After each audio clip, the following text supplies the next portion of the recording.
Who brought a baboon onto your plane? Hi, I'm Morgan, and this is a travel tip.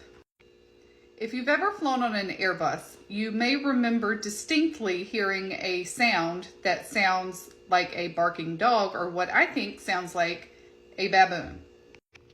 This is the sound. And this is a baboon. Although it does sound like the plane is being taken over by wild baboons, it is not something you should be worried about.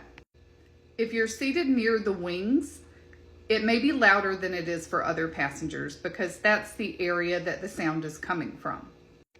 What you're hearing is a hydraulic pump called the PTU, which is a power transfer unit.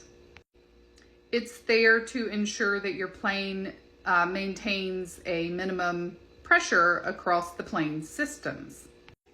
Although the sound can be startling, especially if you've never heard it before, that barking baboon or barking dog sound is normal, and it is something that you should anticipate hearing if you are flying on certain Airbus model planes.